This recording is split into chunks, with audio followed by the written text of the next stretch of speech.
Welcome, welcome. It's the Rent Roll, your podcast on all things rental housing, apartments, single-family rentals, and build to rent.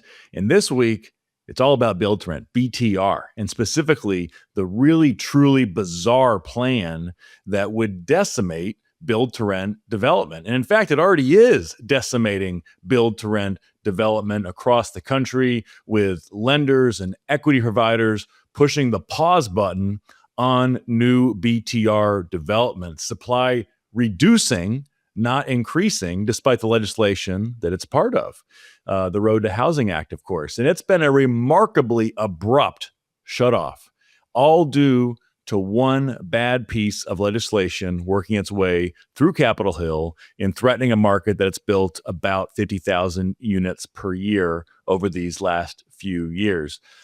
Truly wild, reckless, sad, misguided, wrong, regressive, and just plain bad policy. We'll talk about that today, what this legislation does, what fallout we're already seeing on the market, and where the story might go from here. And I think this may be one of the more important episodes that we've done here on the Rent Roll, because these aren't just buildings at risk and investors. I tell people all the time, investors pivot. They're fine. They'll do something else. They'll go where they're wanted. But it's really about the renters. In this whole conversation, there's not enough conversation about them. I've seen whole articles, one of them in a major publication talking about these developments being out of place, but not once talking to the people who actually live in these communities to understand why they're there and who they are. And that should be an important consideration as well. Let's talk about the actual people living in build-to-rent communities and who they serve. And a lot of times these are families who've outgrown an apartment, but they're just not in a place yet to buy a house. Maybe they don't have the down payment. Maybe they can't afford the additional cost per month. Maybe it's a credit score, or maybe they're just not in a stage of life yet, or just not sure where they want to buy yet. But either way, these are real families and real people who live in these. It's people who live in rental homes. And unfortunately, some of our federal policymakers are just serving them up as collateral damage in a reckless quest to attack and to demonize any investor with scale. And not even that much scale, by the way. It's anyone with more tthan 350 units, which is, again, just crazy. All right, we got a great lineup with us today. And I say lineup, we don't usually have a lineup. We actually do have a little bit of a lineup this time. We've got Richard Ross, who heads up the nation's fifth largest BTR owner and developer, Quinn Residences. We've got a brief appearance from a repeat guest of the show, the Rent Roll, Mike Kingsella, who's really one of the most effective voices on the Hill talking about pro-housing issues, and he's right in the middle of this one as well. He heads up the pro-housing YIMBY group, Up for Growth. And I'm also going to show you today a brief clip from a fantastic speech on the floor of the Senate from Senator Brian Schatz of Hawaii. Good stuff. You got to see this, got to listen to it. I'm going to give you a snippet of it. I hope you see the whole thing. It's really good. And then, so again, we're going to give you a rundown of what this legislation's going to do, what impact it's already having, why it's flawed, and also, very importantly, some facts to help press the case with your representatives in Congress, or even maybe local and state officials as well. They're having similar conversations. So let's get into it. All right, first and foremost, a quick shout out to our sponsors. Big thank you to JPI, a leading apartment developer with a stated purpose to transform building, enhance communities, and improve lives. Check them out at jpi.com. And JPI is the cutting edge of some really exciting innovations in development and construction. Also, big shout out to Madera Residential, a leading apartment owner and operator based in Texas. Check them out at maderaresidential.com. And thank you also to Funnel, the sponsor of our interviews. Check them out at funnelleasing.com. All right, so as always, we kick it off with, here's a chart. This segment is presented by Mason Joseph Multifamily Finance, the number one FHA construction lender in the Southwest for a reason.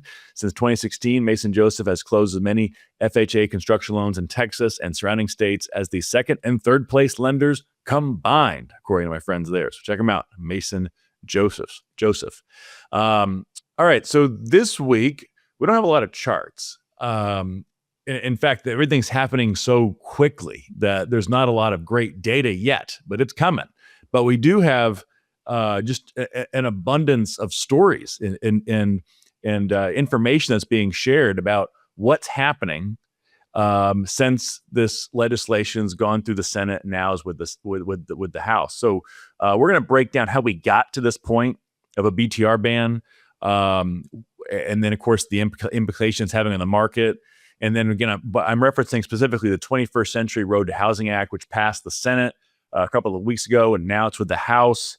It includes a requirement that anyone with 350 plus units in their portfolio, any single family rentals of 350 units or more than 350 units, they can still build to rent, but they have to sell within 7 years. They can still acquire any single family rentals, have to sell within 7 years. And again, this is for anything that's pre-existing is exempt. Anything new would be under this 7-year requirement. And since that bill passed in the Senate, the impact has been very dramatic. And I've really never seen anything like this, except maybe when COVID hit, where it was just immediately we saw deals just freeze up, even deals near the finish line, at least for a period of time. And obviously through COVID, we worked through that. It paused things a little bit. We got going again. I hope that's the case here as well, but we just don't know. The reality, though, is that the BTR pipeline is pretty much shut down. And that, again, that's about 50,000 units per year. It's been, the starts have dropped off a little bit with the cost of debt increasing and rents falling. It's been the math challenge getting a little bit harder, but still, it's been a substantial segment of the market. And by the way, I think it's an important consideration here is that it was already hard, right? We need to build more housing in the long run. We talk about being a shortage. It was already getting much harder to get build to rent to pencil out, just with cost versus rents right now. But this just makes it even harder, right? In this legislation that we've had now go through the Senate. Again, the House not approved it, and they're saying the right things in the House, but we don't know how this is going to play out. So we've heard the FHA has pretty much paused all lending on build to rent projects. Construction projects. We're hearing that other construction lenders are doing the same, and who could blame them, right? I mean, there's not even really good clarity on. Well, we know when exactly this will go into effect. Is it a certificate of occupancy? Is it upon start of the project? And so the potential to build and start something now, and potentially that law go into effect after you get. Before you get the certificate of occupancy, if that becomes the cutoff, because we don't know yet, then that raises real risk. You can't blame lenders from pushing the pause button. And again, we're hearing from equity providers here saying the same thing. We've heard from developers telling us that their JV partners are coming to them and saying, "Hey, we love BTR, we love the demographic, we love the story, but we're on pause right now." Chris Nebenzahl at John Burns Research and Consulting, he wrote a commentary piece recently. He mentioned they had a meeting with 146 different executives in BTR development, capital. And here's what he wrote after that. He wrote, quote, "Congress's housing bill is already freezing home building and it hasn't even passed." So it's crazy. I mean, we've literally seen the spigot almost completely shut off. A fast moving segment of the housing market frozen up and now mired in uncertainty, with perhaps some lasting long-term damage to supply creation, which, again, we may have some damage even if this bill never passes through the House. And so I guess let me take a step back. Let's give a little bit of background here. Why is this happening? So let me give you a quick refresh. I've talked a little about this in the podcast before, but let's just zoom out a little more than we have previously, okay? So let's go back to January. The president sent out a tweet or a Truth Social post saying he wanted to ban big investors from buying houses. That started a domino effect. Initially, it seemed that build to rent would be carved out. There would be an exception. And so when the executive order came out from the White House, BTR was indeed carved out and pretty explicitly. That was good. But for an SFR ban to really have teeth, you have to get legislation. You need Congress to pass legislation, not just an executive order. And so reportedly, President Trump called Senator Elizabeth Warren because this is a topic that she's railed on for many years. And Senator Warren is the lead Democrat on the Senate's Committee on Banking, Housing, and Urban Affairs. And the president wanted the SFR ban to be attached to what was otherwise a very pro-housing, pro-development legislation called the 21st Century Road to Housing Act. So then Senator Warren, as I understand it, took the lead in hijacking that legislation and writing what became Section 901 of that bill. And it's brutal. I mean, it took a pro-supply bill and made it a bill that would undoubtedly reduce supply growth for rental housing specifically. And so I've talked about some of that before, but specific to build to rent, which we've not done a lot in depth on until this point, Senator Warren, she decided she wanted to go further than the executive order, and she included build to rent in the ban. And then, and remarkably, got all but one Democrat, I believe, who we'll hear from in a little bit, as well as most Republicans to go along with it. It's and the fact that most went along with that development ban in the legislation was pretty shocking. And more specifically, to be fair, again, it's a 7-year disposition requirement for anybody who owns more than 350 units. So you can build it, but you have to sell it after 7 years to an individual buyer and with limited exceptions. And so whoever wrote the 7-year thing, I mean, they obviously, the people who wrote this have no idea what they're talking about. And you can, I mean, the whole Section 901 is so sloppy. You certainly wish people did more homework before they would even if you want to have this end result, even with that wrong goal, it still was written really poorly. But anyway, it applies to any housing structures with 1 or 2 housing units. So any detached single-family homes and duplexes. If it's a triplex, that's fine, right? But don't you dare give renters detached walls, right? I mean, it's crazy. So crazy that when this legislation finally goes to the floor, another senior Democrat, Senator Brian Schatz of Hawaii, he stands up on the floor and says basically, hey, I think there's a drafting error. I think we wrote this wrong because this legislation is going to reduce supply. So let's play a clip from Senator Schatz's floor speech. His speech is more than 6 minutes, but I'm just going to play a couple minutes of it here because it's fantastic. And this guy, I was not only happy with what he said, but this is, you listen to the extent of his comment, the full comments, and he clearly understands housing and the mechanics of how development gets financed and built and funded. I mean, and those are things you have to understand if you're going to build policy around housing. So listen to this. This idea that it is virtuous to try to get people into single-family homes with a mortgage, but somehow there's something nefarious about providing rental housing to people who are not in possession of a down payment. They're just not. And so, of course, everybody strives towards home ownership. Of course, we have the mortgage interest deduction, which is one of the principal means for people to enter the middle class. But if you don't have a down payment, you don't have a down payment.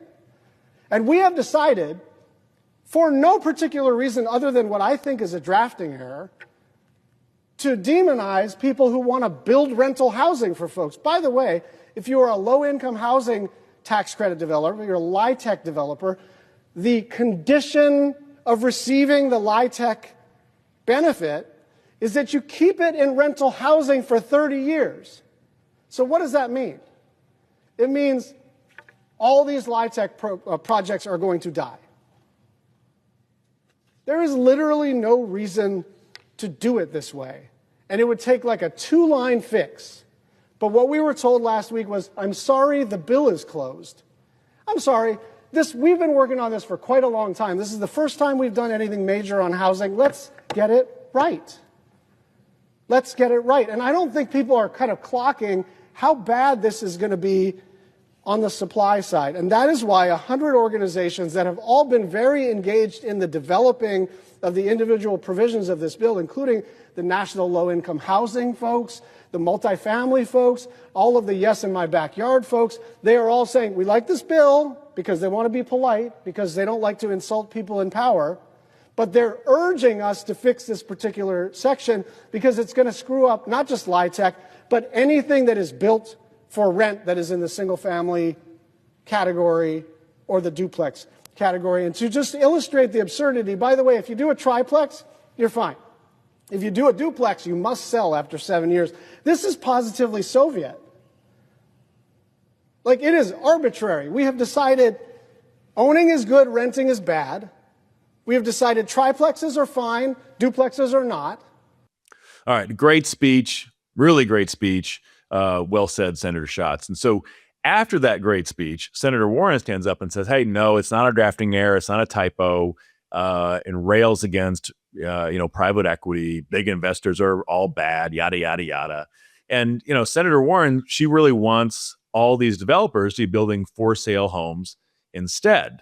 And obviously, this is incredibly dumb and short-sighted and regressive for at least two major reasons. Number one, if you're favoring homes for sale instead of for rent, for construction, we're favoring people who are wealthy enough to buy at expense of those who aren't. We've talked about this previously. Is most renters do not have the credit scores to qualify for a mortgage, don't have the cash for a down payment, or maybe can't afford the additional $1,000 a month in additional costs to be a homeowner versus a renter. And so we're basically discarding them to the side. That's regressive policy. Second thing, it totally ignores the reality that most BTR is built by rental developers who operate a lot more like apartment builders than home builders. In fact, the top 3 BTR owners and developers, according to John Burns, they only do rentals. These are not big home builders. They aren't for sale home builders. They don't have that expertise. Even if they wanted to, it's an entirely different business model, different capital sources, and even a different product that they build in many ways. A lot of these they're single family homes, but they're not necessarily built to be for sale. You might do some things differently if you knew you're going to be selling them to a buyer. Well, I mentioned earlier that this bill was with the House now. Thankfully, the messages we're getting so far, both through all the channels as well as in the media and whatnot, is that the House thinks more like Senator Schatz, and we're seeing resistance to this legislation from both sides of the aisle in the House, and for different reasons. Some of it has to do with other things that are pro-supply initiatives that the Senate left out, as well as, of course, this BTR ban. So we'll see how this plays out. Obviously, there's a lot of scenarios here. I'm not a DC insider. I can't predict exactly what's going to happen, but certainly very important story to see where this goes. All right, so let's go back to how this is impacting the market today. And I want to return to the Burns commentary referenced earlier with Chris Nebenzahl. Chris also wrote this. He said, the bill's 7-year disposal requirement has already frozen BTR capital and halted new development before it has even passed. Some capital will not return even if the bill is altered out of fear for what could happen in the future. All right, so I think for people who are not in tune with this topic on a day-to-day basis, that may sound like hyperbole.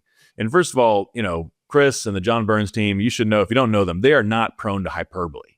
That's not their style. Like they're my kind of people. They stick to the facts and they do a good job digging deep into the data. But Chris is right. I'm hearing a lot of the same things, and it really is very significant. So I think, and particularly this point around how it could have a lasting effect, I think is very, very worrisome, even if this ban never gets or doesn't actually pass in its current form. So I think there's a few things to consider on why that's the case. And number one is this: investors hate uncertainty. So in past years, we've seen this increased regulatory pressure placed on the scattered site single-family rental market.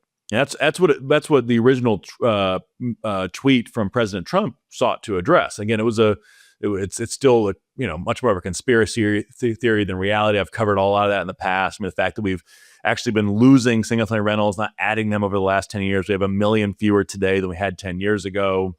That's important, but that's what it was. That pressure's been around for a while. It just finally kind of bubbled up to getting a presidential tweet.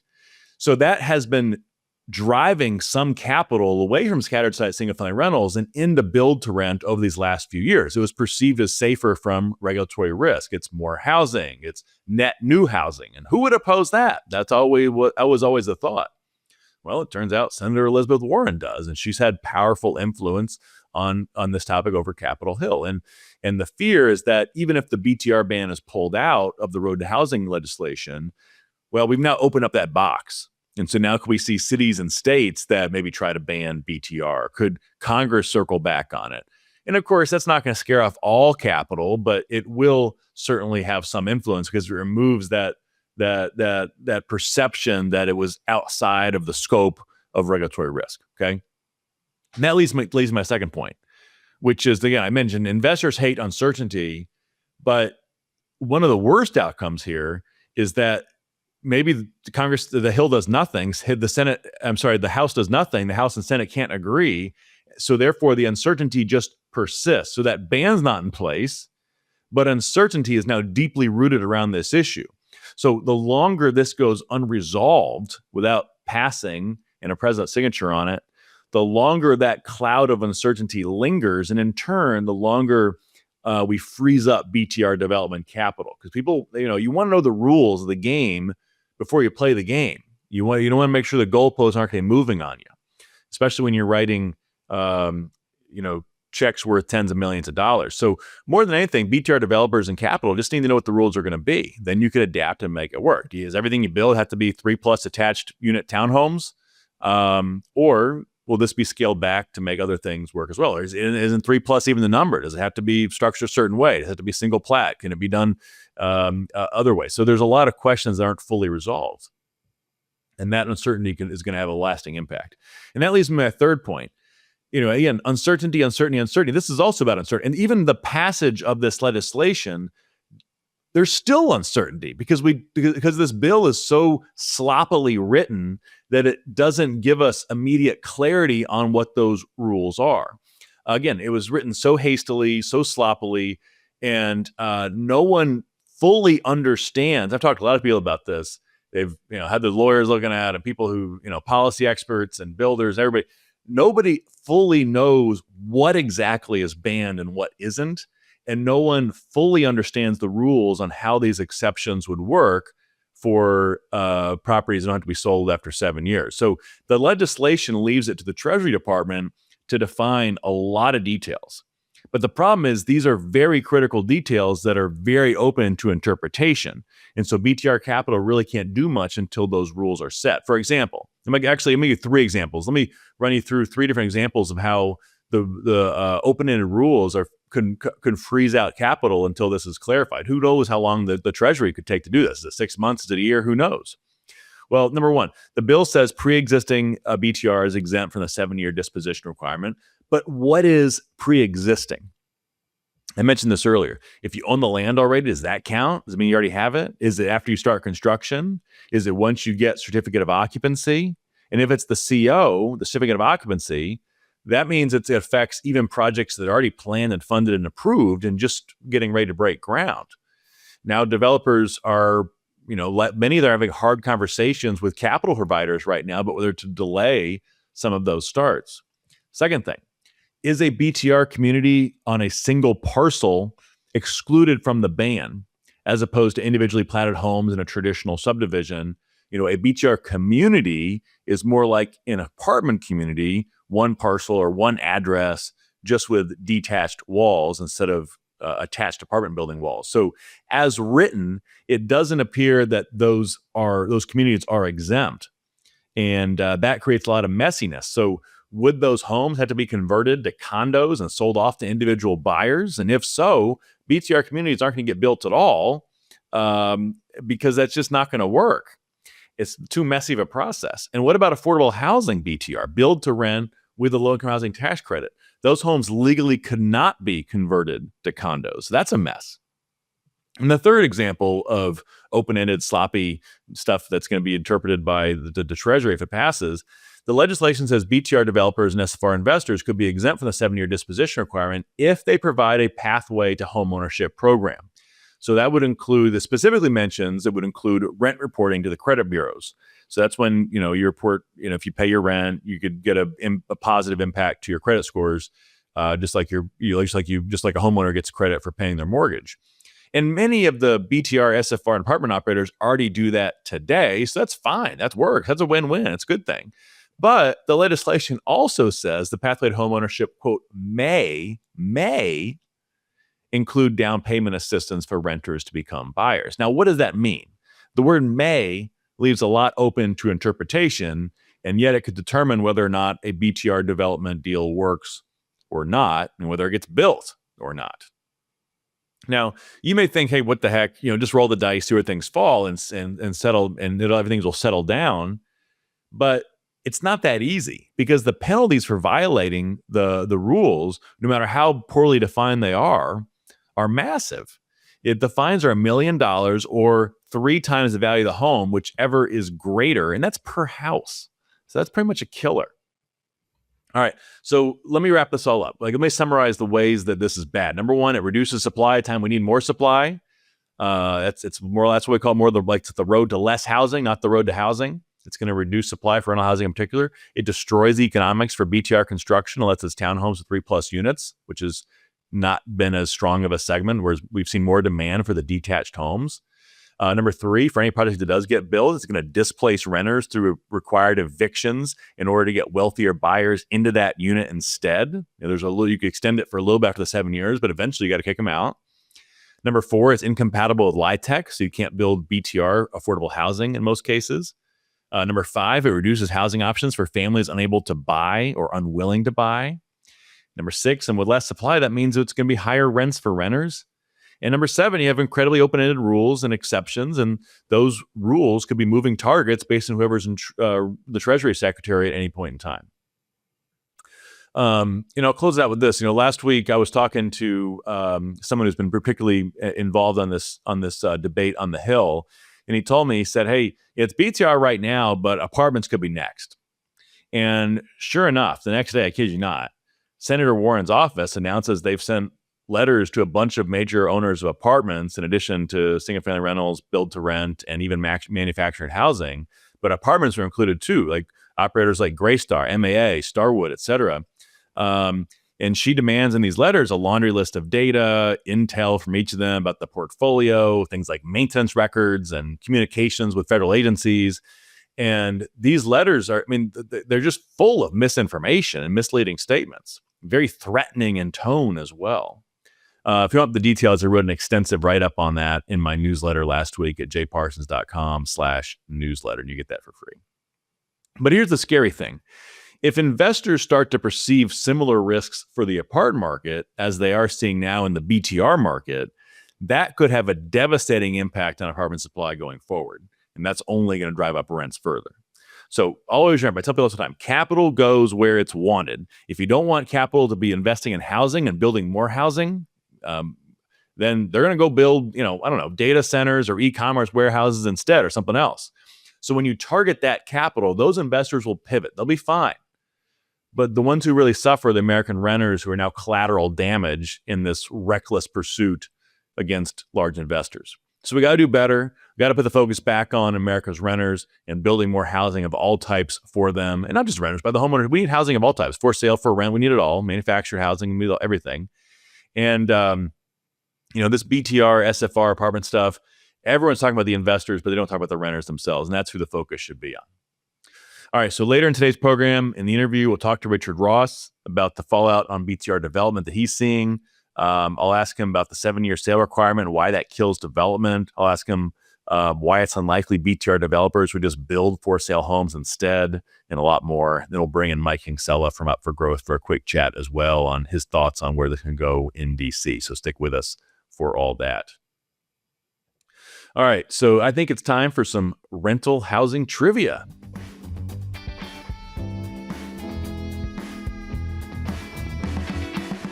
All right, today's trivia is presented by Authentic. If you've got a property that's underperforming and you can't quite figure out why, check out their multifamily leasing and marketing audit. They'll dig into your pipeline, leasing funnel, and comps and tell you exactly where things are breaking down, plus strategies on how to fix it. So listeners of the pod get 50% off, so head to AuthenticFF.com, click on the banner to learn more, and claim the offer. All right, so this week's question is, what share of apartment units have 3+ bedrooms? And this is according to research from Yardi. This is an important topic because SFR and BTR generally have larger units and more bedrooms than traditional apartments. So if we squeeze out SFR and BTR supply, or at least reduce the supply growth, that could force more families into apartments. So how many apartments even have 3+ bedrooms? Is it 5%, 10%, 15%, or 20%? So give that some thought, and we'll come back to that in a bit. Next up in the news.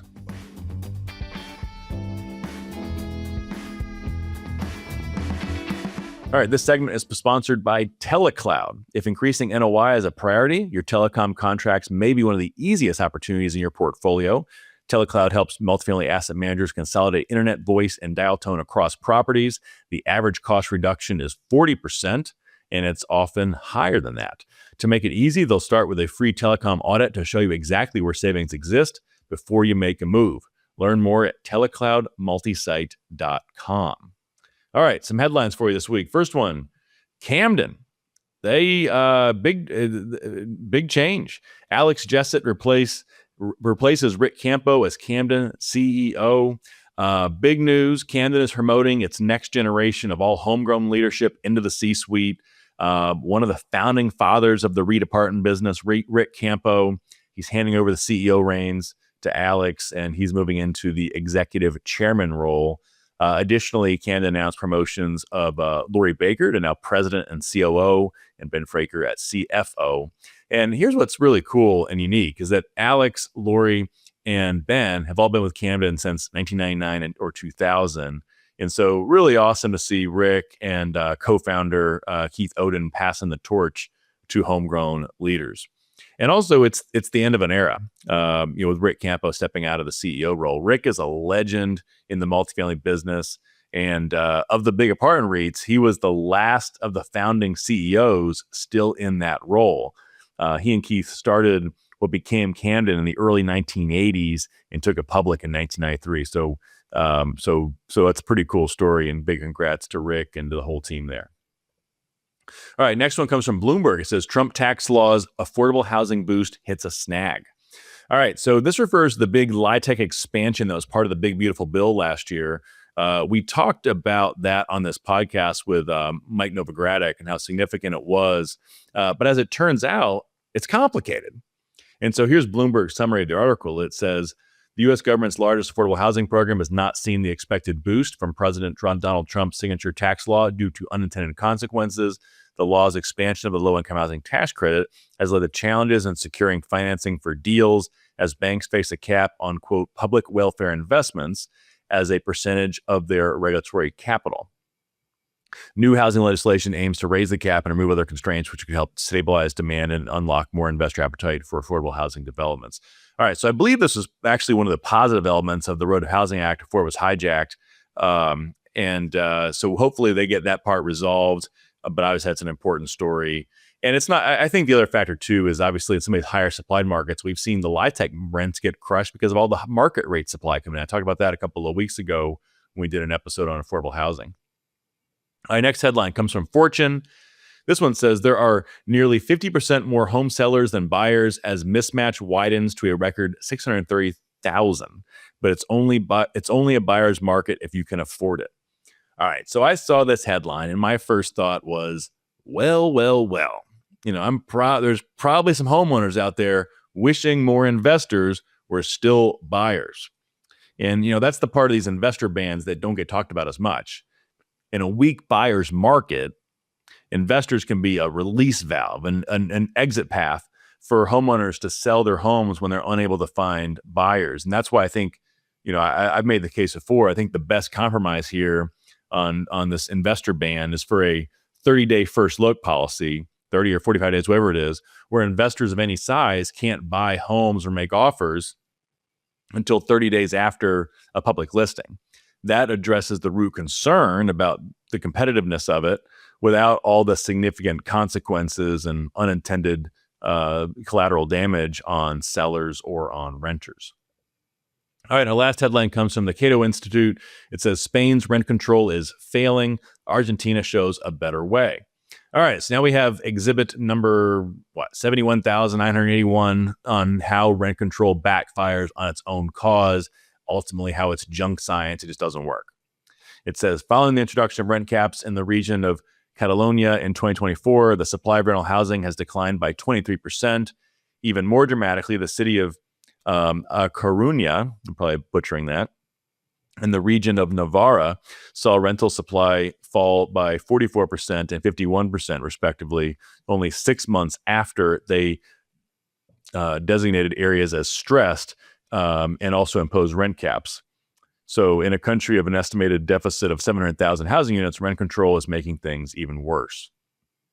And then it contrasts that to what happened in Argentina, which I've talked about previously in this podcast, which they removed rent control. and now have seen a massive boost to supply. In fact, it says supply increased by 180% less than a year and a half later as Heal brought homes back into the rental market. So it's a good reminder that rent control is anti-science. It's just bad, lazy policy. Just build a lot more housing. And this is one of the most well-researched topics in all of housing. And it's just astounding to me that people, whether in Spain or here in the U.S., continue to ignore all the science and all the research. All right, next up, good news. And this is when we get to highlight good news happening across the industry. We're talking about a lot of challenging news just now. Now we got some good news, okay? This segment is presented by my friends at Apartment Life. Apartment Life coordinators help apartment owners care for residents by connecting them in meaningful relationships, and that benefits everybody, from the residents to the on-site staff to even the investors and the community's bottom line. So if you're not already working with Apartment Life, check them out at apartmentlife.org. It's a faith-based nonprofit. It's been around for 3 decades. They do great work. So this week's good news comes from MAA, the nation's largest apartment REIT by unit count. So since 1994, MAA has had this program called Open Arms. And if you're not familiar with it, it's a really cool mission. Its mission is to provide a home away from home for those who must travel to receive medical treatment. And so this happens when you have a medical crisis and it takes patients and their families away from their home and they go to another city in search of specialized treatment. And so to lessen some of the burden, emotional and financial burden on these families, Open Arms provides a home away from home at no cost to qualifying patients and families that are in this situation. So they're given a fully furnished 2-bedroom, first-floor apartment stocked with linens, kitchen items, and other miscellaneous necessities, and the entire rent, along with basic utilities, are paid for by MAA and the Open Arms Foundation. So MAA started doing this in 1994. Since then, check out these numbers. They've served 3,646 families for a total of 314,687 nights stayed. And they've done it across 12 states. So super cool. Love it. And that's certainly good news. Thank you to MAA. Big shout out to MAA for doing it. And also, if you have good news to share, email it to info@jparsons.com, and we may feature it on a future podcast. All right, let's get back to our trivia question for the week. It was, what share of U.S. apartment units have 3+ bedrooms, according to Yardi? Is it 5%, 10%, 15%, or 20%? And the correct answer is B, 10%. So again, that's just 10% of U.S. apartments have 3+ bedrooms, and that share is probably even lower for most modern apartments built over the last 10 to 15 years, as the real shift has been to 1s and 2s, and especially 1s. So this is a real important consideration in the SFR BTR debate. I know a lot of the yahoos out there don't think renters deserve to live in a single-family house. And they're not going to say that directly, of course, but they're saying it through their policies. But the reality is many of these families have outgrown apartments.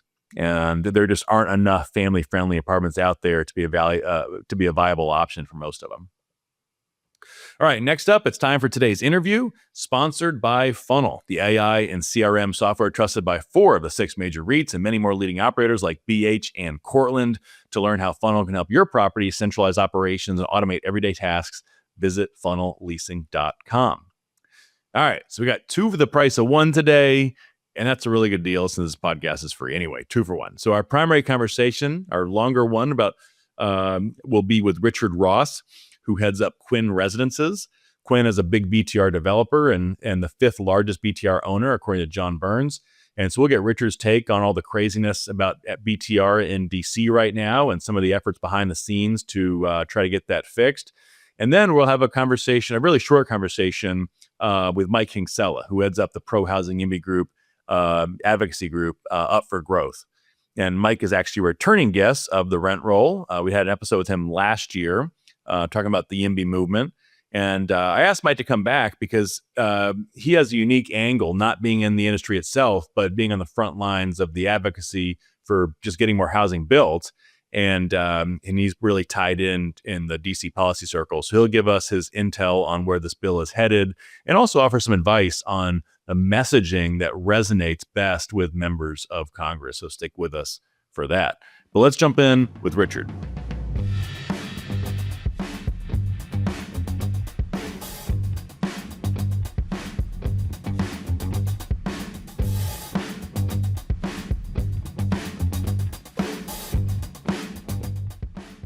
All right, welcome to the interview portion of today's podcast, and I am honored to welcome in the head of Quinn Residences, Richard Ross. So, Richard, thanks so much for being with us today. Thanks for having me, Jay. I'm honored as well. All right, well, before we get into the hot topics of the day, tell us some of your story. How did you get into the build to rent space? Well, I'll give you a very top line. My father was a home builder, interestingly enough. And he was in the last oil embargo, interestingly enough, timely, right? In 72, 73, he lost everything. And so I became an accountant. And then at some point in the early 90s, when all the multifamily REITs, Equity One and all those multifamily REITs were being formed, the DNA kicked in and I got into the real estate business. I find it interesting going back that far now, 30 plus years. Back then, public institutions only owned about 5% of the apartments. Now they own about half. So it's interesting to watch that 30-year progression. And I believe that's, at least before this legislation, where we were headed in the SFR build to rent space. Yeah. So then tell us about your company, Quinn Residences. What do y'all do? And what's the story? So Quinn was started a month before the lockdown in 2020. So we've been at this a little over 6 years. We have $1 billion equity commitment. That's been about 3/4 of that has been deployed and committed. And we have invested that in 5,200 homes across 5 states, 33 communities. And again, we focus on what I call dedicated rental communities. So build to rent, contiguous communities. We don't do scattered site or buy the last, 20, 30 homes from a home builder. These are discrete communities. Yeah, single parcel for the most part. Yeah. So tell us a little about your portfolio. Like what's your typical product and what markets are you all operating in? Sure. So we're in 5 states, Carolinas, North and South Carolina, Georgia, Tennessee, and Central Florida. We don't go much past south of Central Florida. And as I said, it's 33 communities, about half townhomes, about half detached. Some are single plat, as you alluded to. Some are individually platted, which becomes important when we start talking about this legislation. Very few, I think we have like 6 2-bedrooms. These are exclusively 3 and 4 bedrooms, typically 2-car garage, fenced backyard. We put a pretty high technology package in the homes as well. And again, our average age of our homes is less than 1.5 years. Wow. Yeah, you've built a lot in a short time. And then another question on the portfolio. Let's talk about renters, because I think there's a lot of, and I will get into more legislation in a moment, but there's a lot of talk about, hey, all these people would be buyers if they weren't renting and living in your build to rent. They'd all be for sale and they'd live in there. But like, tell us about who lives in your communities and a little bit about like the necessity of these rental options that they choose. Sure. So based on we now have 6 years of data, right? Based on our resident profile, we have about 1/3 of our residents who are renters by choice, meaning they have no desire to own a home. They're in our homes for one of 2 reasons. Flexibility, meaning they might live in Atlanta, for 3 years and they might have to move to Denver or Dallas. And so they want that flexibility, which home ownership doesn't really give you. The other thing that they're in, the renters by choice are in for is lifestyle, maintenance-free lifestyle. They don't have to worry about if the toilet gets clogged or mowing the lawn or anything like that. So that's 1/3 of our residents. 2/3 of our residents eventually have indicated they may want to buy a home. The reason they can't is down payment, right? Typically credit score, and then just overall affordability. As I think you pointed out in the past in your data, our homes are anywhere between, depending on the market, 40 to 60% cheaper on a monthly basis to rent from us than to live in the exact same home, literally next door, if you were to own that home. So we do have residents that stay with us 3, 4 years, save up, repair their credit, save up for the down payment. And that's still about 25% of our move-outs are for people who buy their first home. But again, living in our home allows them the opportunity to save the money, to repair the credit, to be able to also explore the neighborhood, right? Make sure they want to buy there and then purchase the home. And then we do have a lot of sort of 55 and over empty nesters who again are renting by choice. They've sold their primary home, put the money in the stock market or Bitcoin or whatever. And again, like that no maintenance lifestyle. So the demographic is really interesting. We have a lot of nurses, firefighters, law enforcement, first responders. The average age of our resident today is just over 38 years old. So, yeah, and you've built a product that it isn't really comparable to a traditional apartment. It seems like there's a contingent today that says, hey, renters just live in multifamily buildings. But if you have a lot of 3+ bedroom units, like there's not a lot of apartments that have those, especially, with, in newer construction and whatnot. Yeah. And the attraction of our product, right, is the fenced backyard, the main attraction, and the 2-car garage, right? And a lot of these folks are coming out of apartments or home, during COVID. Obviously, people didn't want to share hallways and things like that. So that sort of accelerated the move out of traditional multifamily and into sort of the built-to-rent product. Yeah, they're just in that stage of life where they're ready for a little more space, a yard, and detached walls. It makes sense to most of us probably listening, if not to everybody in DC. So let's flash back to 2 months ago. There's I don't know if you call it a tweet. There's a post on Truth Social from the president that says basically that homes are for people, not corporations, as if renters aren't people who live in these homes. And all of a sudden, the single-family rentals industry is in the spotlight. Take us back to that point in time. What was your initial reaction, and what did that, before we get into all the build-to-rent stuff? Like how did that impact the business and your investors initially when that first came out? Sure. And this has been brewing, if you will, for a while, meaning several people were sort of upset politically with, the establishment of the SFR business, which was done after the GFC, as you well know, and institutions buying up a bunch of homes that were either in foreclosure or highly stressed. One could argue, and I am of this opinion, that they sort of put a floor on the housing crisis back in 08 and 09. Having said that, there's a perception that they were taking homes away from first-time home buyers. And so that started to build over the last couple of years, culminating in the Truth Social post by the president saying homes are, for people, not corporations. People happen to live in all of our homes, but regardless. But interestingly enough, in that initial post was an exemption for BTR, an exclusion for build to rent, because obviously it adds to supply.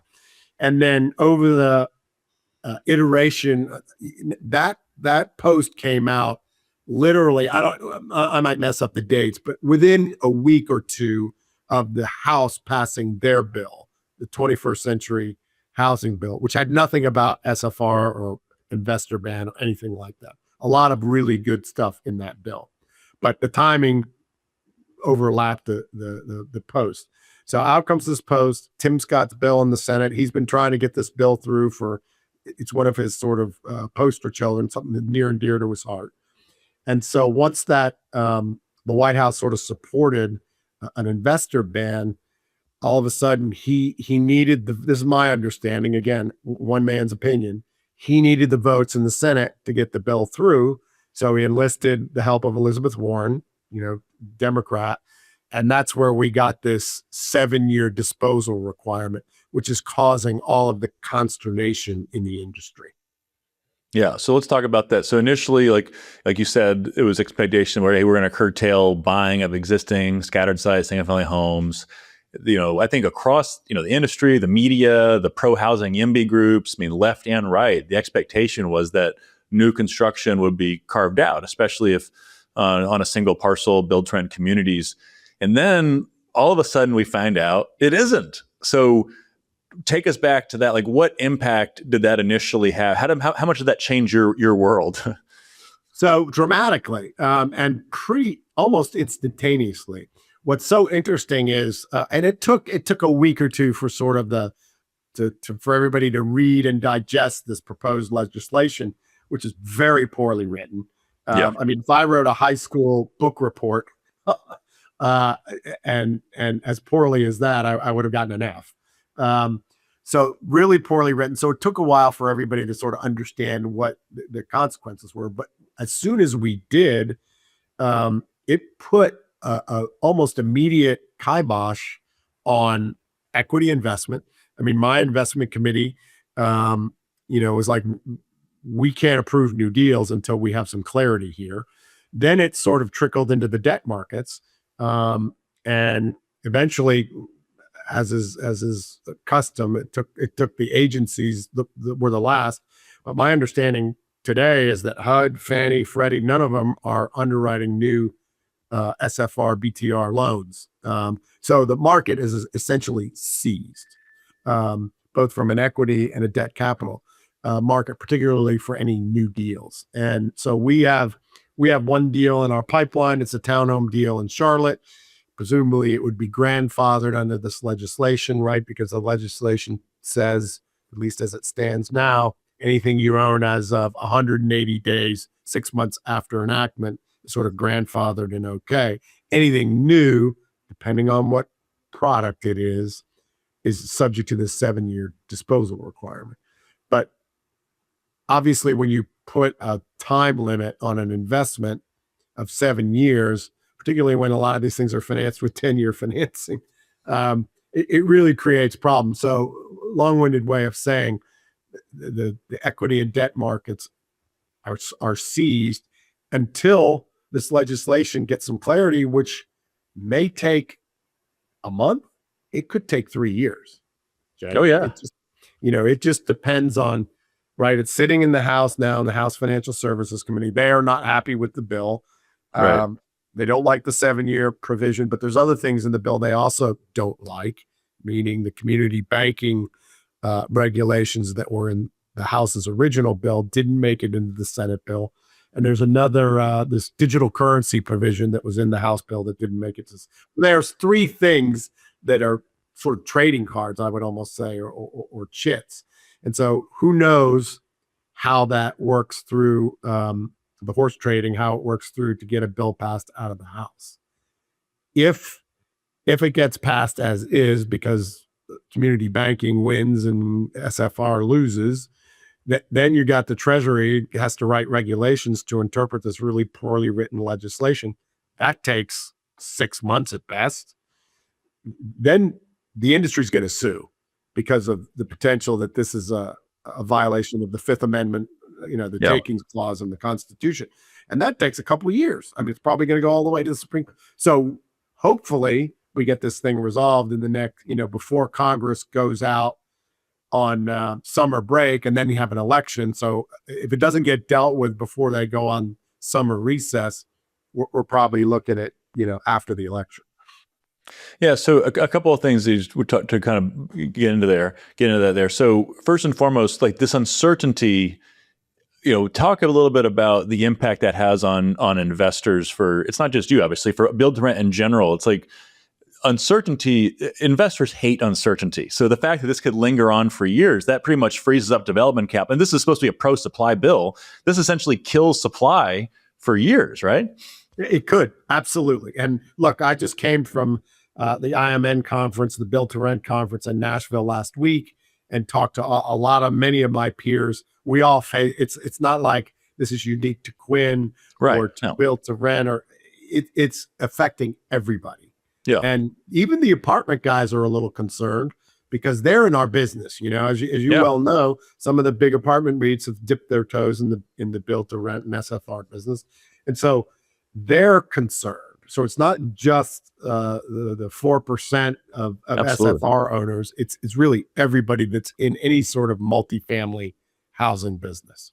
Well, especially now with the Senator Warren's office sending out threatening letters to... Yeah, this morning, right? A letter to, I don't know, was it 13, a bunch of different big players saying, what are you doing and how are you operating? Yeah. So you mentioned comment about the 7-year requirement. I want to ask, let's talk a little about this. For those people who are listening who don't understand this, I'm guessing that whoever wrote this probably heard someone say that a lot of institutional investors typically hold for about 7 years, and they took that way out of context. And they say, well, hey, wait, you told us that 7 years is typical hold period, so that's fine. You mentioned that a lot of these loans are 10-year, but talk to us about why for people who don't understand this, why doesn't a 7-year window, why is that a total killer of these new projects? Well, there's several reasons. One is the financing, right? Yes, you can finance for 5, 7, 10 years. And so that's an issue. A bigger issue is if you put a 7-year clock, it takes about 3 years to develop and stabilize a community. So if I buy land that's entitled right after this legislation is enacted, it takes 3 years for me to to build it, to fill it up. So now you have 4 years left, and maybe I do have a 5-year loan or a 10-year loan. So that's an issue. The other issue is, what if in 7 years the market is depressed and I can't sell these homes for a price that exceeds my cost? And then you're going to force me to sell them at a loss. You also have the other issue of residents being in the homes. And yes, there are some sort of provisions in there that allow you to extend leases or residents not to be forced to leave. But when you eventually force these residents to leave, where are they going to go? And the issue with that is they're living in our homes, as we said earlier, because it's much more affordable than owning a home. So it's just bad policy. The 7-year seems arbitrary, and you're probably right. That is probably the origin. Someone said, well, some of these fund lives are typically 7 years, but there's always extensions to those fund lives, Yeah, for market reasons, right? And so it just did not make any kind of policy sense. yeah. And the other thing that I'd love for you to myth bust, Richard, is that there's people in Washington, D.C. and in cities, councils and state legislators across the country who think that if Quinn Residences were not building rental homes, all of these would be for sale. In your case, condos. You'd be building condos in all of these states. Is there any chance you'd actually build the condos at the same number that you'd build rental homes? No, I mean, not at all. This entire business, my company and many like me, were formed, and the underlying business model is 3 and 4 bedroom in single family homes, because that is what the demographic, what the resident wants. We're just responding to a market need. If you tell me I have to build condos or apartments, that's not a viable business, because that's not what the resident demographic that we serve needs. Trying to legislate, it's been proven many times over, rent control being a perfect example, trying to legislate what people want, that assumes that everybody wants to buy a home. And I know there's a number of people that do, but as you've pointed out, we're short 5 million homes in this country. The solution is more homes for people to buy or rent. And as we talked about earlier before we got on the air here, about a third of this country has been renters for the last 60 years. And that doesn't change much. So that's 1/3, 2/3, 1/3 rental, 2/3 owner. It's pretty consistent. And ironically, sorry to interrupt you, we're higher today on homeownership than the long-term average. Right. What I will say, when I sit down with some of these lawmakers and explain that to them, and the fact that we're providing an affordable alternative and what build to rent is, they're like, oh, I had no idea. But again, politics, has sort of taken over. And hopefully now that the industry is aligned and we're in the House with the Financial Services Committee, where seems to be some understanding of the problems with the bill, we'll get it resolved without it taking 2 or 3 years. So Richard, one more thing on the condo side. I think the other thing to make it clear is if you have a community that's platted on a single parcel, you are building rental single family homes. I think people need to understand that if you were to build, even if you wanted to build condos instead, that's a very different business model. You have to fund it differently, finance it differently, and probably build differently. And so do you agree? Is it fair to say that it's not just an easy switch. It's not just like, oh, we'll make these for sale instead of for rent. Because I feel like people are just really oversimplifying it to, hey, these can just be for sale. Yeah, no, you're absolutely right. We build a different product than for sale product, than a starter home builder, these production home builders. We build a product that costs more because we build more durable units, obviously, because we're going to rent these for 10, 20, 30 years, just like the apartments have been in business for that long. Yeah. So the design is different. The layout of the homes is different. The layout of the community is different. So the legal zoning is obviously different. So it's not, you can do this or do that. And if everybody just built condos, we would sell those and make the same return on our investment. It's just not true. Yeah, no, that's absolutely. I wish more people knew that. Richard, another question for you is you're talking to people, some of your peers and talking to capital partners. Do you think if there's a period of uncertainty this isn't resolved, is there at least you sense some clarity that, hey, there's a lot of demand for detached homes, but there's too much question around that. Does the industry just shift to building more attached townhomes for the time being, or is even that kind of somewhat in peril in your view? Well, it's pretty clear in the legislation that townhomes are exempt. Yeah. It's and a townhome's a building that has 3 or more units. At least that's how. The trouble with investing capital and building on that assumption, okay, we're going to build townhomes, is that's subject to local jurisdiction. You might not be able to get that density. Good point. In suburban Charlotte or suburban Raleigh or suburban Dallas, right? Because that's a local. They may not like that density, right? Because townhomes typically have more homes per acre than you do on detached. So that's one issue. The other relates to how these things are planned, and so I think it's a real problem to try and legislate what we're going to build or not build.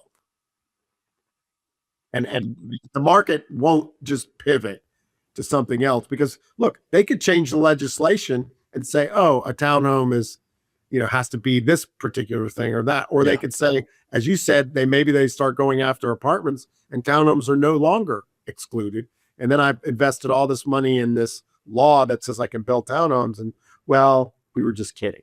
So yeah.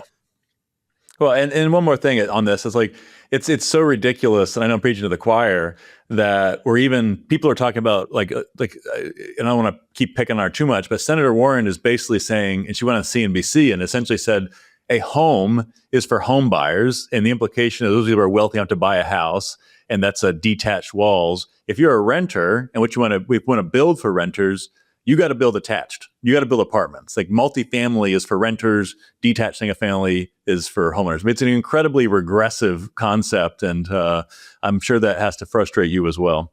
It does. And look, this whole industry was built on folks who can't afford to live in the neighborhoods that she's saying build detached individual homes so that they can live in those neighborhoods. These are firefighters. These are law enforcement. These are nurses and first responders, and they want the ability to go to the better schools. They want the ability to be, closer to their work, and again, have the fenced backyard and the 2-car garage. So who are we to tell them that they should be living in these homes? Yeah, no, I agree. It's incredibly unfortunate the narrative spun so out of control. And so, Richard, thanks for fighting the good fight. I know you're active in some of the policy in DC on this, and keep fighting the good fight. And hopefully, one of these days we'll be back on talking about how facts and truth and real people actually ended up mattering in the long run for better policy. Right. And important things like rent growth and occupancy and things like that you study on a daily basis. Absolutely. Well, thank you, Richard. Appreciate your time. Mm-hmm. Take care.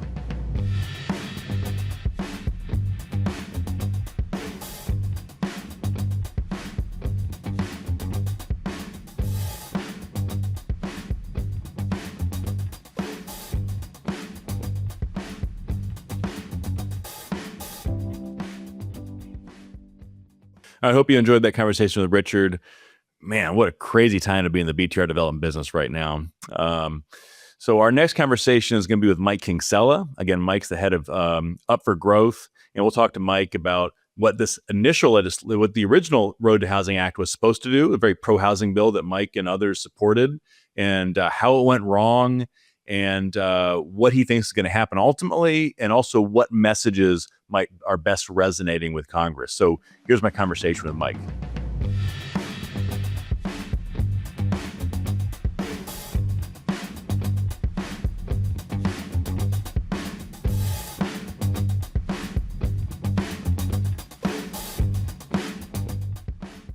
All right, we're now joined by Mike Kingsella for with Up for Growth. Excuse me, Mike. A lot of hot topics to cover in a short time, but before we get into that, for those who didn't see the podcast that you came on previously, or just haven't seen all the great work you're doing, give us a little background of yourself and on Up for Growth, please.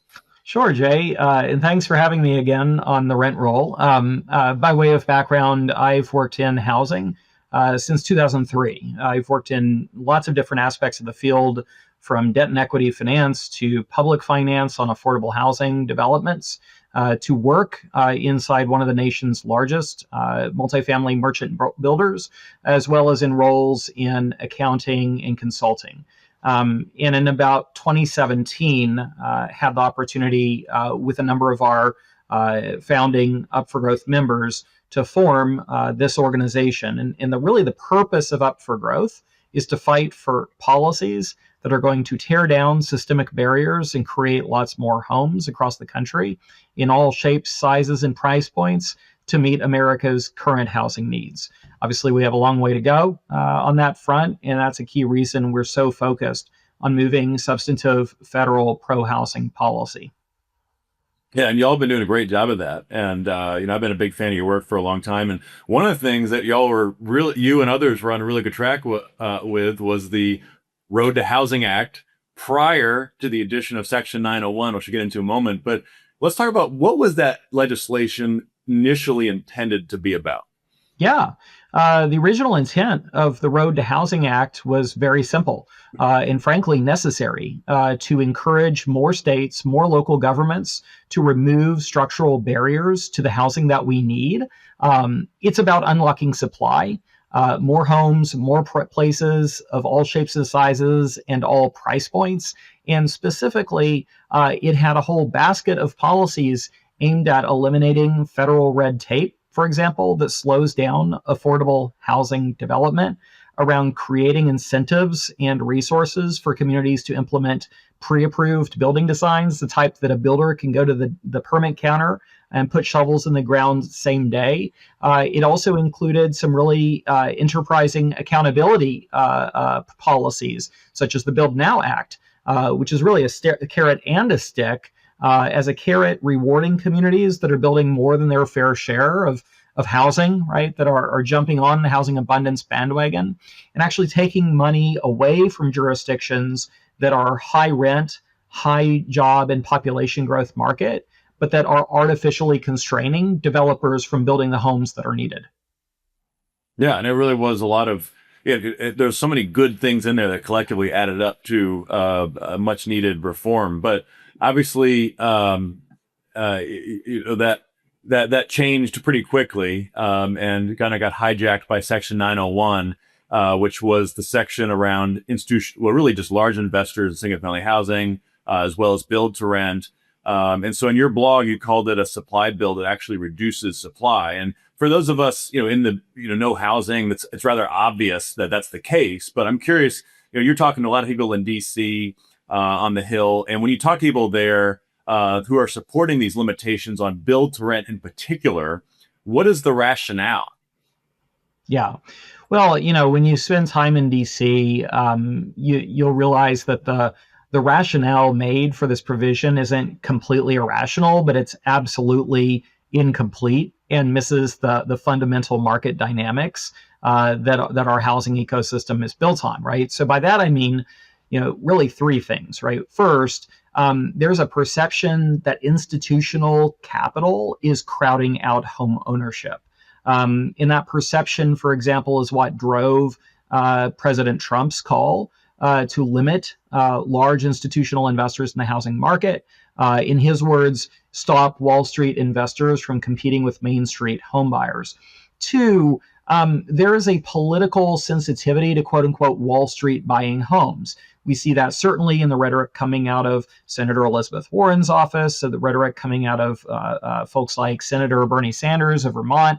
And third, there is a belief from some, but I would say this is not a widespread belief, that BTR may distort housing markets. And so the problem is that these concerns are being applied to a segment that is actually creating new homes that wouldn't have been built otherwise, And I would go further to say that these policies are, whether intentional or unintentional, as they have been proposed, constraining the singular segment in the multifamily market that is building family-sized rental communities and rental homes, which every mayor, every city council, every county commissioner I speak to says that's the most glaring need in my community.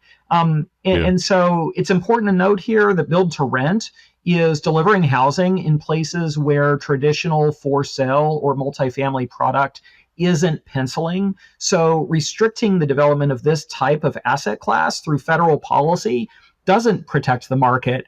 It's actually shrinking it. And these are the messages that we're carrying on the Hill that are resonating in an increasing number of offices, particularly in the House of Representatives, where this bill is currently pending. Yeah, those are all great points. And so I guess that's a follow-up question for those who are listening and want to be active, or those that were maybe already active, trying to talk to their elected officials. What's the best way to engage them, and what messages are most likely to resonate with people who just, frankly, this may not be well informed, because it's a topic that I think people just, they hear the message and it sort of makes sense until they learn facts like what you just described. So what's the best way to push back in a way that's productive? Well, the first thing is I would just share, you don't win an argument by telling policymakers that they're wrong. We're going to win by helping them solve the problem that they are trying to solve, right? So I would, Senator Brian Schatz, for example, characterized this as a drafting error, right? Of course, it's incorrect. You might say that, folks are missing important pieces in terms of how the housing market functions, right? So the real issue is that, our nation is experiencing a structural shortage of homes. So the question isn't, is this capital good or bad? It's, will this capital enable the country to produce more homes at scale? So that's where I would put the starting point. What's been missing in large part from a lot of the conversations happening in Congress is a shared data-driven framework that connects the intention of the policy to production outcomes. And that's how we're working it up for growth through our work like Housing Under Production, through tools like the Turner Center Housing Scenario Planner, or even the housing calculator that the Turner Center built previously. And what we can show, and what we urge all advocates to show clearly and credibly through these tools and through all of the information on the BTR market that we have at our disposal, is that restricting the supply of build to rent communities reduces options, it slows production, and ultimately will increase housing costs. And that's, with those arguments, that's where the conversation can change. So we need more voices from the development community in this conversation. That's absolutely critical. And, like the old political adage goes, when you're not at the table with policymakers, you're often on the menu. And so I would encourage listeners who want to engage constructively, who need help figuring out which offices and which players in Congress to reach out to directly. I would encourage folks to reach out to me at Up for Growth. You can also sign up for our newsletter at MikeKingsella.com to sign up for the latest updates on this issue, as well as what's going on in Congress writ large when it comes to housing supply policy. Yeah, that's a great point. So I think the fact that the league says important, doing the right way. I'll give one more, Mike, which is that the top 3 builders for build to rent have never built any affordable housing at all. And there's this perception they just can go back and forth. That does not happen. So, Mike, one last question for you, Mike. Obviously it's with the House right now, as you mentioned, and there's a lot of other stuff that's impacts what happens in DC. What happens next, and how do you see this playing out? Well, I think this is far from settled. What we're seeing right now is a collision, not just between sort of the housing policy drafting and the realities of the capital markets and implementation, but a collision of policy preferences between folks in the Senate and their counterparts in the House of Representatives. So in the near term, there will continue to be efforts, which we are fully engaged in with our coalition, to carve out to create a clean carve out for build to rent production from the current Section 901. But zooming out, there's sort of a bigger takeaway on the landscape, which is we're entering a period where housing policy is going to directly shape the types of projects that get built or don't, right? So the types of federal actions that are occurring now, we've got to get right if we're going to achieve the desired outcome of more homes for all Americans of all prices, shapes, and sizes. So Jay, I would encourage again listeners. This is a signal that we can't afford to wait to be reactive. We need to be organized. We need to be aligned with all stakeholders, both inside and outside the development community, and engage the federal level in a much more intentional way, because Congress is wading into issues pertaining to land use, to zoning, to capital markets, to tax treatment, even in the case of this, a de facto federal ban and forced sale requirement for a very specific multifamily asset class. So again, that's what we're doing here at Up for Growth. We're focused on bringing together all of these voices between builders and civil rights and community advocates around one goal, which is to ensure that the federal policy that moves is policy that expands housing supply at scale. Well, Mike, thanks for all the work you're doing on the Hill. Really appreciate you, everything that you're doing, and other groups as well. So hopefully this turns out for the best for America's renters and for building more housing. Jay, thank you for your leadership. We appreciate being on.